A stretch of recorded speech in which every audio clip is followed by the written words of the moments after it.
All right, Mark Koretsky, we are live for our Austin Weekly Housing Market Update. It is so good to see you. It is so good to see you, and I'm so glad it's not Monday night.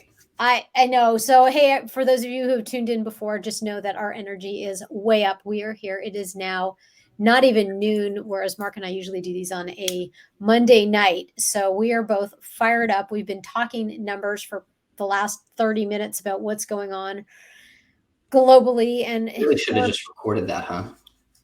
we should have just recorded that, but that's okay. I've got my fresh lens on what's happening in the world. And we have definitely been talking about what's going on and the um, the global sensationalism of what's happening and the reality of what's happening. I'm not poo-pooing any of it as it pertains to what is a recession, Mark, versus what is, there's a lot of terms being thrown around right now. There's new terms being come up, like they're coming up with new terms like every single day. Mm-hmm. This is all I know. I tell people all the time, like, I'm 30 years old. I got into this business at 21. This is literally all I know. And they're coming out with terms that I've never even heard of. So if I don't know them, I can't expect any of my clients and consumers to. Yeah. So, you know what? One of the things that maybe let's talk about for folks who are tuning in is, we're hearing the words constantly thrown around, even when like on YouTube stuff, crash and recession, not the same thing. No, and what I was referring to is this new term of a housing recession, right? Yes. Yep. And so me, a millennial, as you can tell, I was in high school when the Great Recession came. I was in the Northeast. The Northeast was hit a lot harder than Austin and any parts in Texas. And I had to go out and actually do the research, right? And so this housing recession that they're throwing around, Mhm. it's a reduction in activity in transactions. And it's really what we've been talking about, right? Like, Yeah. rates went up, home prices are higher than they were in recent years, and buyers are taking steps back. And so that makes perfect sense. And it's honestly exactly what we've been calling for these last 24 months, right? Like, please, can we have a reduction? Yeah. Yeah, exactly. I mean, 12 months ago, 6 months ago, people were like, when is this going to end? I can't compete with the big cash buyers with what's going on in that realm. And now we have that opportunity for our buyers who are not all cash buyers. And I guess you bring up a really good point. We're seeing a lot less of those cash buyers, aren't we? We are some of those big companies, the BlackRocks and the Blackstones of the world, have pulled back in what it is that they are purchasing, which is giving my buyers an opportunity to get in there and negotiate. What's crazy is I've been thinking through this of like, why are we seeing that when they can actually pick up more properties today, right? With the actual supply up. And I realized like it all has to go back to rates and really the cost of money, right? And so the last 24 months, the cost of money was literally zero. And Hmm. so we saw all of this institutional money come in. At one point, I saw in 2021, it was around 30 to 32% of inventory taken out was by institutional buyers. Hmm. We're not seeing that at all right now. And so, me with kind of the economics background, I'm trying to think of like what comes next, right? Like, there's this impact, and then there's this ripple wave of what actually happens. And so what I'm seeing is like if buyers right now are taking a step back and they were in the market these last 24 months and they weren't able to compete, they weren't able to actually purchase, Yep. now is literally their greatest time. They have less competition. The sellers are in a position to where they may actually take less. They're not absolutely demanding more than their asking price. Hmm. And so it's crazy to me to think that a lot of buyers are really taking steps back when this should be the perfect time for them to take multiple steps forward and actually accomplish their goal. It all comes down to what our narrative is, right? In any given economic situation. And what we are doing to literally go with the information that we have today, because that whole crystal ball thing of the future, none of us know. Like, we just don't. We can't. I don't know what's gonna. I can, I'm constantly looking back. In fact, I pulled up some numbers. I'm going to show you something.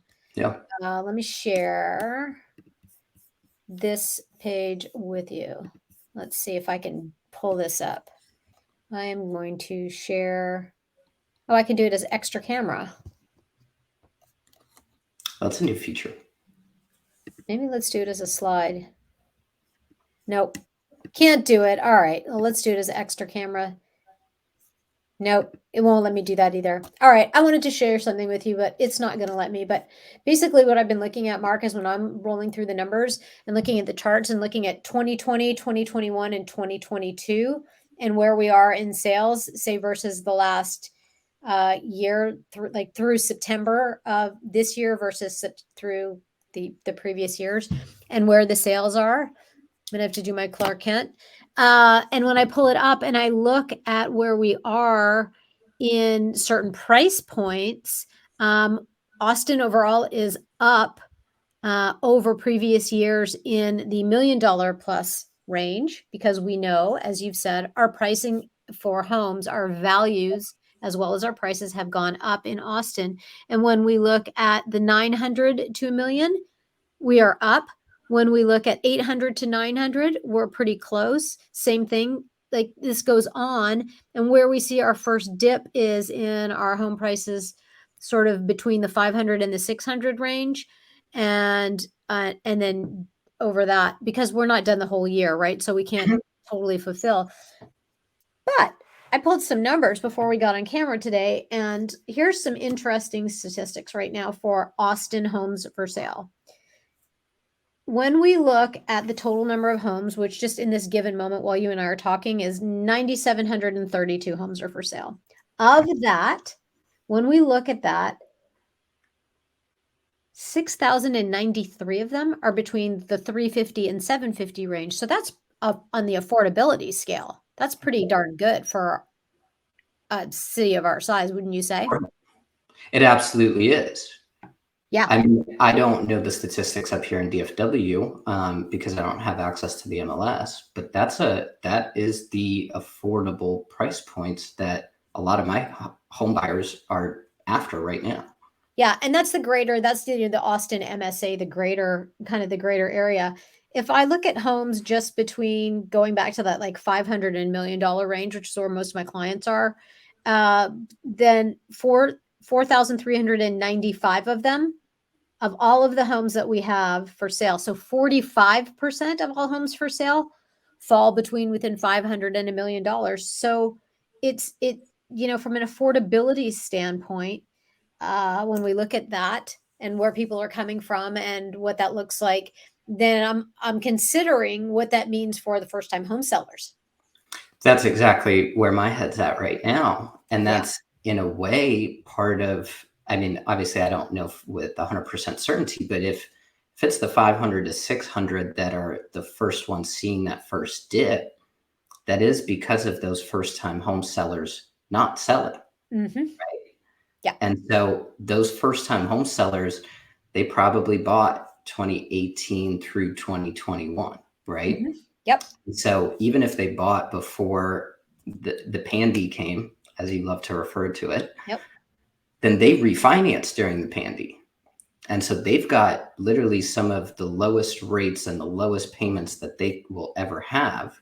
Mm-hmm. And so understandably, they're not as eager to go out and sell.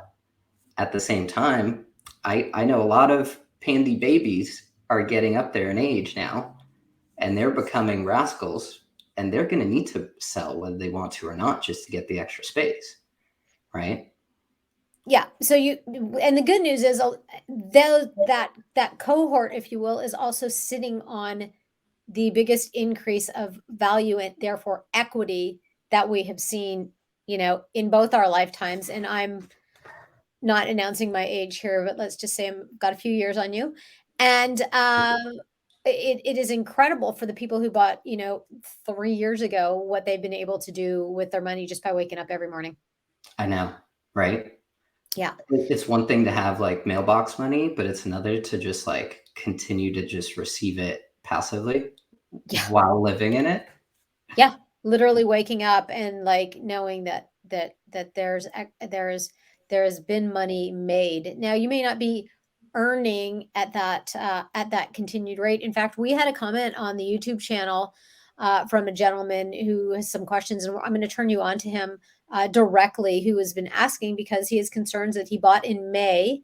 And when he looks at what's happening in his specific area, which is not Austin, Texas, by the way, that there's a dip in the market, and we're not seeing that in Austin like we are in other parts of the country. And so, this guy's really smart. He's asking good, financially sound, economic, I'm looking after myself and my family questions about, like, hey, if the housing market has taken a dip, what are some of the things I need to consider going forward in order to earn by waking up in my house? Now, that doesn't include, of course, the fact that he's paying down his note every day and therefore has higher equity in his home.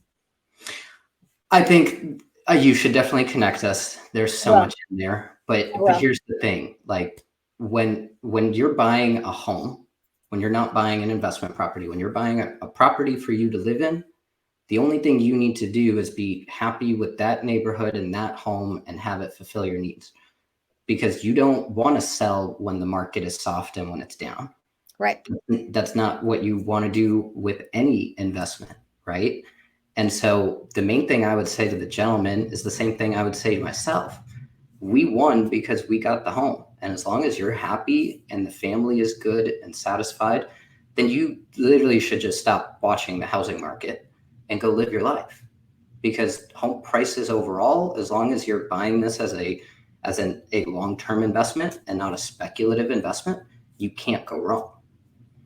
Yeah, unless his point was, in all fairness, is like if something happens and we need to sell wherever he's living currently, he's seen a dip in his market, and it's just not, and we'll dive deeper into that. But if his market his area is down, say bought in May, and now he's seeing his area is down like 10%, he's kind of like wondering, like, oh, okay, like he doesn't he's thinking about historical information that's come to him, obviously, as we've watched our economy. Right. And what I would tell him, what I would tell anybody is really, I mean, there are things that you will want to do with your home. Don't overspend on improving it because you're not going to get even never mind a 1 for 1, but like a 50 cents to 1. And what I would tell you is really make sure that you're investing in your other buckets that you need to, because when one market is soft, that creates a lot of opportunity for other markets. And so I would tell anybody the same advice, which is make sure you've got all of your buckets filled. Your home is just one of them. I love it. And if for those of you who are watching, if you have any thoughts on this, we would love to hear them. The more participation, the better. We are here to answer your questions, and just know that, checking YouTube regularly and replying, and Mark is here and can help you regardless of what market you're in, because he just understands. He's so far beyond the fundamentals of what the market is because he is an economist at heart. And so, please, we would love to hear from you and what your thoughts, concerns, and considerations are with the market today. And with that said, Mark, when I am looking at Austin and I am looking at our housing prices and I'm looking at the fact that we have right now, I'm just looking at the math, 500, we have 1,500 homes right now that are $1 million plus. 1,500 homes in Austin out of the 9,700. So that's like 10%. So that's where we've been kind of in that range for quite some time. And it is, it is a good news story. That said, I'm going to shift us into the fact that some of those homes are new builds that haven't been built yet, but they are currently on the market. Let's jump on that topic, Mark, before we wrap it up today. So, I mean, I don't envy the builder business. It's a really, really difficult business to be in and be a part of. Their profit has been eroded over the last 20, 30 years. these last couple of years with all of the volatility and all of the crucial material costs and then the labor shortages that they've had, it has not been a good time for them, I can assure you. With that being said, what I'm seeing a lot of builders change really their entire dynamic that they've had over the last couple of years. Really, they're in a preservation mode right now. There were a lot of contracts that they had that they have not yet fulfilled that they had drop out, right? And so when there's an impact like that going on, they have to have a response to it, right? And so what we're seeing is a lot less housing starts, a lot less permits being issued. And what that really means is there's going to be less inventory coming to the market in the near future. And so that in and of itself is going to have a lot of implications for the new home construction market. Mm-hmm. But that new home construction market, that it does impact the resale market. The resale market is a lot bigger, but at the same time, if these $1 million plus buyers, they don't have the ability to get an actual new lot to then build on, they're going to be taking up this resale market like crazy. Yeah, and going back to something that you said earlier, the builders really did take advantage of the of the situation and did a lot to cut out realtors to increase their profitability, if you will, quite a bit during the pandy. And so now that the tables have turned, and what we're finding is as realtors, we are able to negotiate for our buyers as we are now working with the builders who have decided that once again, they really do need us. Whereas before we know our um, our buyers always needed us because there was no one else to negotiate on their behalf when it came time to working directly with buyers.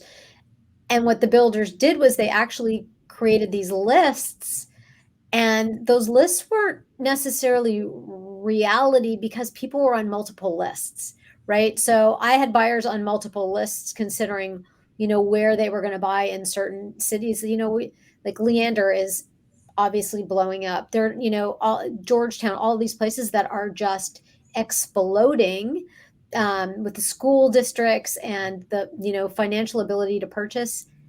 And so a lot of those builders had these long lists that don't really exist anymore because people have either bought something else or have just decided that they are going to be on a different list, right? Or have bought with another builder. So what are your thoughts on that?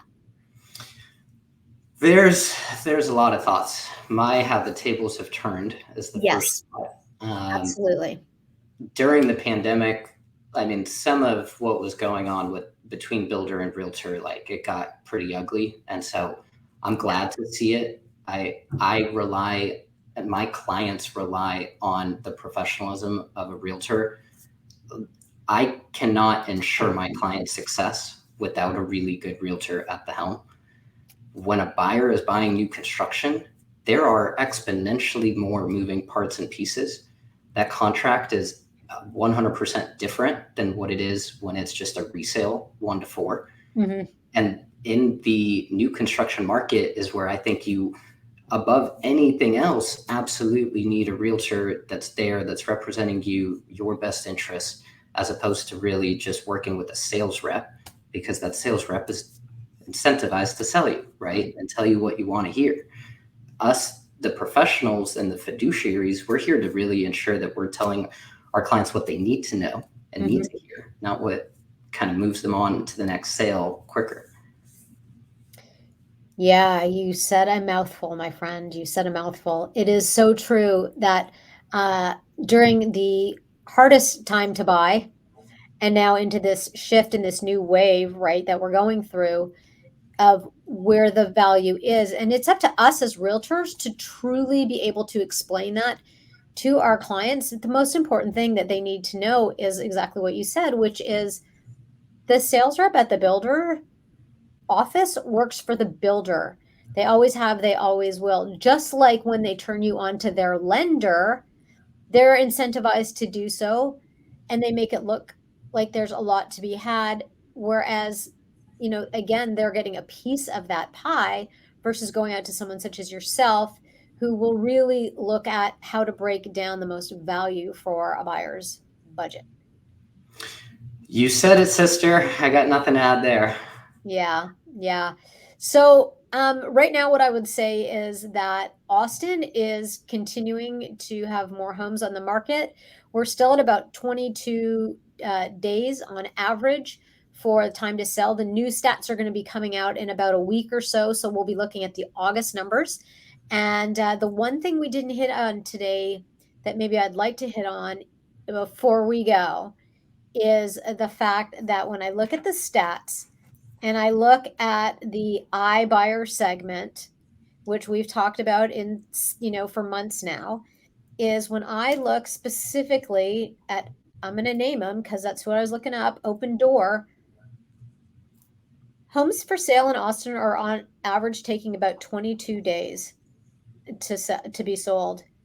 When I look at what's going on over at Open Door, they have 51 families that have had homes for sale for between 151 days and 204 days. Now, so you mentioned, I mean, the families, right? And I mean, the reality with Open Door is those families sold to Open Door, Yep. right? And so those families are free and clear from those properties. Yep. What I'm seeing, especially in my market here in the DFW, is there is really nothing going into listing that property properly once Open Door buys it. Yeah. And so how can they expect anything better than what they're seeing as a result, which is what you just broke down, which is what a 3 to 500% times Yeah. less likely to actually sell. Yep. So it's 51 homes between 151 and 204 days. 146 homes that they're sitting on for sale between 100 and 150 days, and another 152 homes for sale between 50 and 99 days. So that's 349 homes that Open Door has been sitting on for sale that for some reason they cannot sell in Austin, Texas, which is like one of the hottest markets in the country. Well, they don't know how to market a Right. property, right? Right. They don't know how to actually stage it professionally and how to actually put in the right amount of investment into it to get the greatest return on that investment. And I mean, I get it from a home seller standpoint, like selling your house, listing it, having a bunch of people come in for open houses. It's a stressful experience to go through, right? Mhm. But I feel like it, especially here in Texas, like we take so much pride over our communities.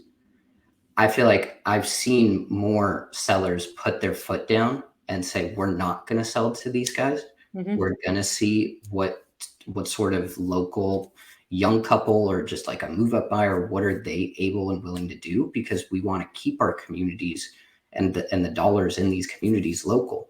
And so I applaud that. It's a really difficult decision to make, but I pray that we see more and more of that, because what are these listings doing for our market? They're not helping us, right? They're just sitting there.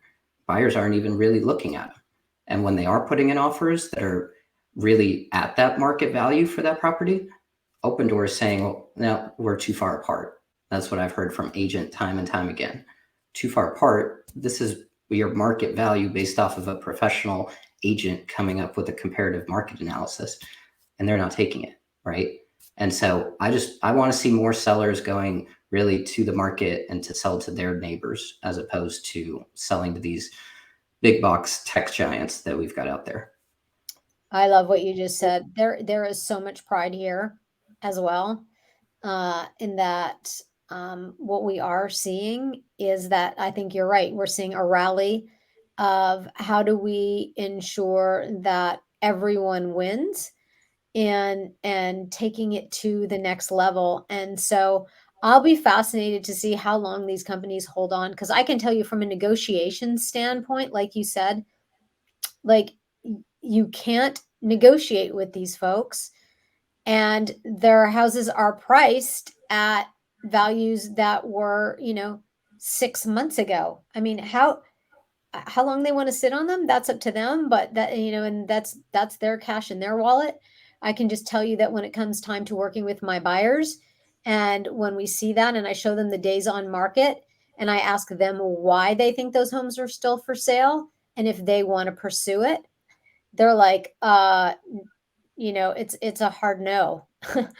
Yeah. Because this is a time and space for them to be able to move into the next chapter of their life, right?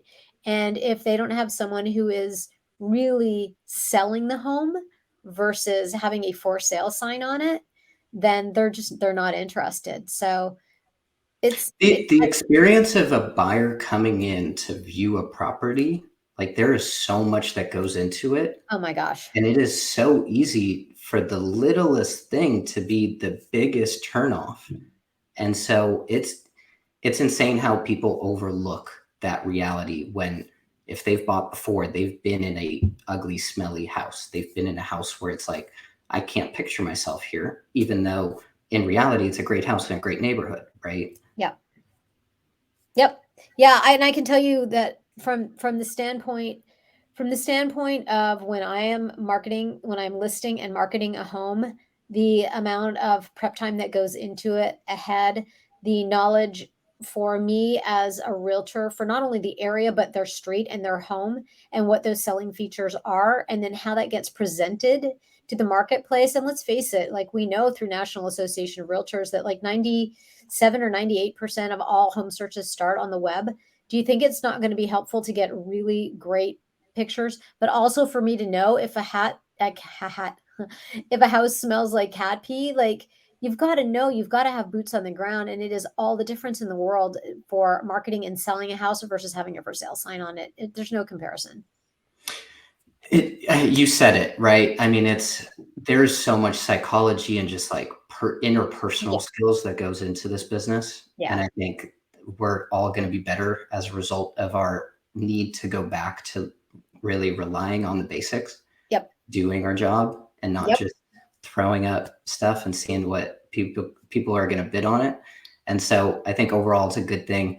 I think buyers really now's the time for you to take advantage of this because in reality, like we're never, I'm going to say this publicly. We'll see if I go viral, right? Like we're never going to see a seller's market again. Like we're Nope. never going to get to 6 months of inventory. Not in Austin, Texas. I will be hard pressed to get to 6 months of inventory in Austin, Texas. Like we're just,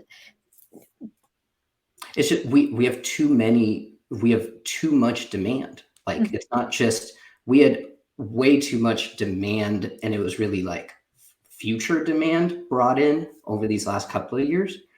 But the reality is you guys have over 243,000 27 to 35-year-olds in just Travis County alone. okay. That is the prime home buying age. 32 going on 33 is the average for a first-time home buyer. We're expecting 23,000 household formations per year over the next 5 years. And you guys are Wow. building about 12,000 homes per year. That means you have literally just the first-time home buyers are going to swallow up your inventory, right? Well, And if it was affordable, yes. if it was affordable, yes, right? But that means it's not like if housing is unaffordable, that doesn't mean we can get away with no housing, right? Correct. We still Correct. need shelter. And so that means rent prices are going to go up. Those rent prices are going to make home ownership more attractive. So those buyers are going to come back. Yeah. And so I don't see a way where we can go from 22 days of inventory to 6 months of inventory, knowing the amount of demand that is still present today and Yep. the reality, which is a lot of the demand that should be present today is actually now getting pushed forward as opposed to being brought into like what we've had, which is forward demand brought into the present. Now it's in the present. We don't have enough of that present demand in the market. And so that's just pushing the inevitable problem of unaffordability further. And so as much as that's a problem for the homeowners and for the home buyers that can actually get in there, that really just means wealth, right? That means wealth creation. And so the sooner, if somebody needs to buy or sell a home, the sooner they do it, ultimately, the better. Wow, we've covered a lot of ground here today, Mark. We've covered the affordability in Austin of the homes available between the 350 and the 500 to $1 million range, which is, most of the market purchase here in Austin, Texas. We've talked about rates and institutional buyers and the ability to now not be competing with all those big cash offers that we've seen in the past. And now you just ended on why we will not have a Just why not just solid end market. the It's drop, right? huge. It's huge. It's there's a lot going on in Austin. So for people, if you haven't tuned into this entire episode, you're going to want to, because there's a lot here to unpack. Always is. Always is, every week. Well, we're going to do it again next week. And I look forward to it. Anything you want to say, Mark, to wrap it up today? No, honestly, if you need to buy or sell in Travis County, go call Jennifer. Give her a call. She'll help you out. I appreciate it. And Mark, you are my main go-to when it comes time to and the economic picture and really helping people understand how to leverage their money when it comes time to not only selling their home, but buying their home and getting into that next chapter. So thanks so much for being with us today. And I can't thank you enough. My name is Jennifer S. Goodman. I'm a realtor here in Austin, Texas. Mark Koretsky, Loan Officer Mark, here in the DFW. Always a pleasure to be of service. All right, everyone, thanks so much for tuning in. We'll catch you next time.